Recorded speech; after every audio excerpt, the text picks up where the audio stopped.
The image over here is Mayan Tahiti. This is actually William Hodge's drawing of Mai when he boarded the Endeavour. Okay. Then,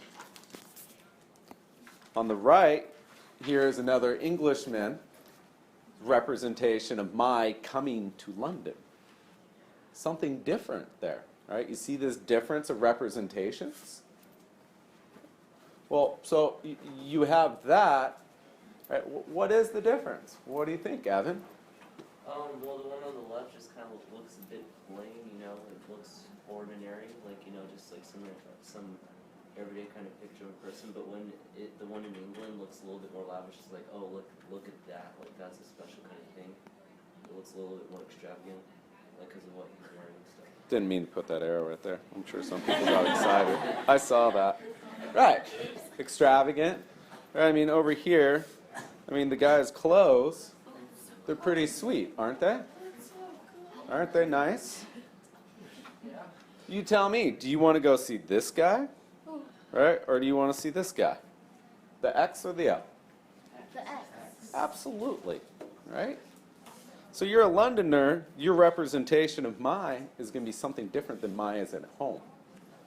And everyone was complicit upon this. Captain Cook, William Hodges, everyone that knew who Mai was, they were ready to represent him as something different.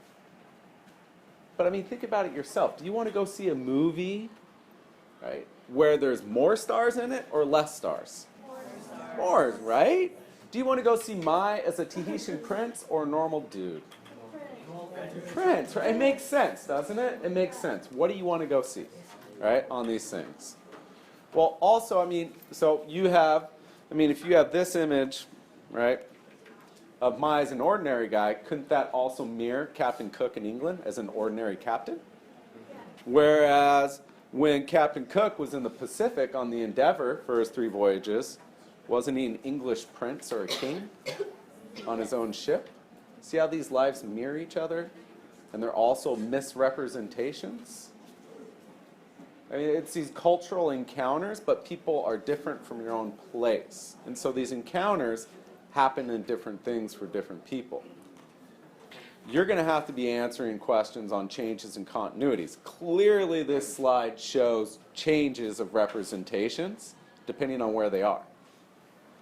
But also, it's a continuity of representations because Europeans have encountered the American Indian tribes, whether you're talking about the Algonquin of the Chesapeake Bay or the Iroquois, right, of the Quebec, or if you're talking about the Chumash of Southern California, right, they were all wild and crazy representations back in Europe, but when people were drawing them on the spot, they were drawing the left image of them, their normal native environments. But when they got to the representation back in Europe, they would change it. But you see how that's a continuity of expression during the time of encounters?